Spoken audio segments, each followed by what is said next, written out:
people, keeping your head to the sky. Yeah. Woo! When in the midst of sorrow, you can't see up when you're looking down. A brighter day tomorrow will bring. What's up, y'all? Welcome back to the ZayMoolaSportsPodcast. I'm your old Styles there, and the Trae Young era is officially over in Atlanta as the Hawks traded him to the Washington Wizards in exchange for CJ McCollum and Kispert. And y'all, it was just time for both parties to go their separate ways because although there were some exciting times in the Trae Young era, they made 3 playoff appearances and they went to the Eastern Conference Finals in 2021. They were never going to be championship contenders with him being their best player. And they tried to make it work, y'all. I mean, they made several moves to try to become championship contenders, right? They traded for Clint Capella. They drafted Cam Reddish and DeAndre Hunter. They traded for DeJounte Murray. They signed Bogdanovich. But y'all, there was nothing they could do to ever become championship contenders with him because, as I stated a couple of days ago, a undersized point guard cannot be the best player on the championship team. And that might sound harsh, y'all. And I'm not saying Trae Young is not an incredible talent because he is. He's one of the best shot creators. He's one of the best playmakers in the NBA, y'all. But even as great as he is, he does not fit the mold, y'all, that the NBA looks for nowadays. You got to have a 6'7" or 6'8", two-way wing player that can do everything on the court at an elite level, y'all. And that's what the Hawks have now, Jalen Johnson. And I'm not saying they're championship contenders now because Jalen Johnson has emerged as a superstar for them, y'all. But now they at least have a better chance to do so because when you look at the best teams in the NBA, y'all, the Thunder, the Knicks, the Spurs, the Rockets, I mean, look at their team. They have several players, y'all, that are tall, athletic, versatile, and that are two-way players. And when you look at the Atlanta Hawks, y'all, it's not just Jalen Johnson, but they also have Onyeka Okongwu and Dyson Daniels and Zachary Ridgensay and Nickeil Alexander-Walker. They have so many players on their team that are 6'7", 6'8", wing players, y'all, that can defend multiple positions, that are good shooters, that are good passers, because they understand that that's what it takes to be a championship-type team, y'all. You cannot have a undersized point guard being the best player on your team and expect to win the championship. Now, you can have some success.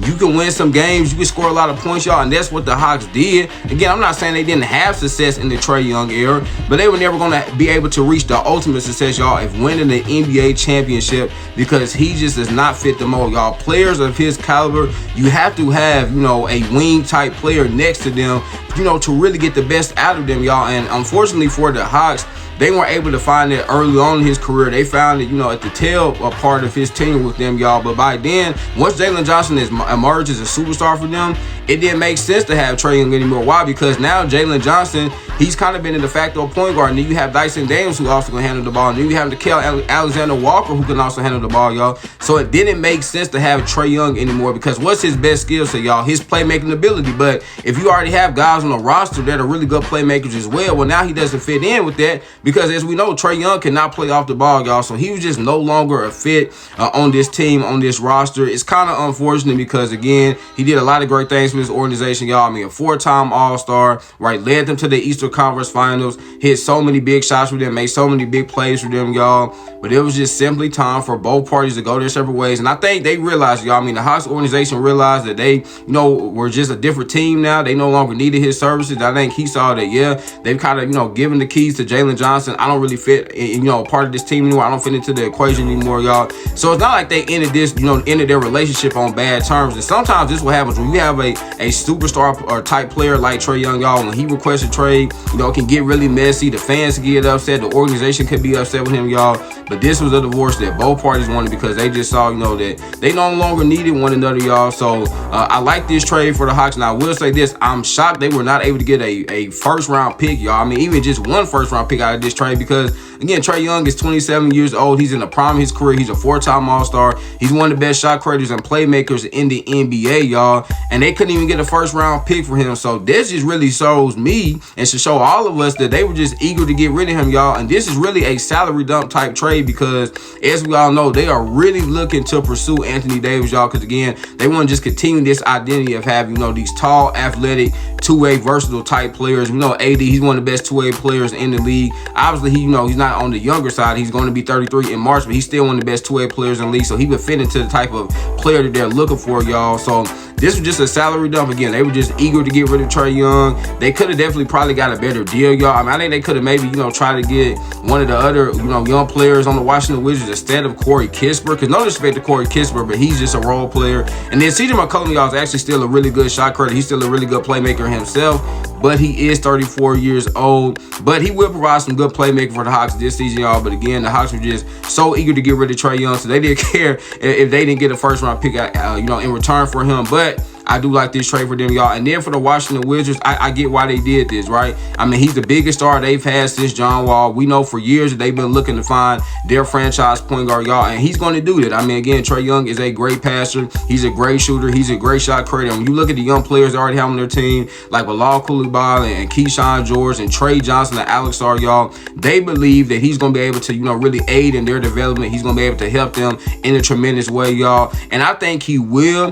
The only problem I necessarily would say I have this, y'all, is that he and Trae Johnson, I don't know if they're going to be the best fit in the backcourt because they're two, kind of ball-dominant guys, and neither one of them are great defenders. But outside of that, again, it makes a lot of sense why the Washington Wizards did this. And this is a low-risk deal, y'all. I mean, they were getting rid of two players that were not part of their long-term future. They didn't have to part ways with any of their draft picks. And also, y'all, Trae Young has a player option next season. So it's not even like they're, they're tied into some long-term type contract with him. He might not even be on the team in a couple of years. So I get why they did this. They know he could come in, y'all, and just provide that, that stellar point guard play that has been missing since John Wall. And again, from that standpoint, it makes a ton of sense. As we know, the Wizards, they're not a huge free agency destination. So the only way, y'all, they're going to be able to acquire a player like Trae Young or a player of his caliber is if, they traded for him, and that's what they did. So I really like this trade for both teams, y'all, because for the Hawks, they just get to, turn over and start over in a new era, usher in a new era of Atlanta Hawks basketball, which is going to be led by their up-and-coming superstar in Jalen Johnson. And they also get, two solid players in CJ McCollum and Corey Kispert, y'all. And they also create nearly $30 million in salary cap space, which again might allow them to pursue a player like Anthony Davis or, another big-time player that might be on the market, y'all. And then for the Washington Wizards, again, like this trade for them as well because they get their franchise point guard that they've been looking for, and it was a low-risk deal, y'all. So it's going to be interesting to see how this trade is playing out, but I believe that this trade is going to play out really well for both teams in the long term, y'all. So there y'all have it. This is me reacting to the Atlanta Hawks trading Trae Young to the Washington Wizards. Remember, y'all, laughs, good medicine. So what? Make sure you get your daily dose. Y'all know I'm an enemy, and I love y'all. God bless. Peace.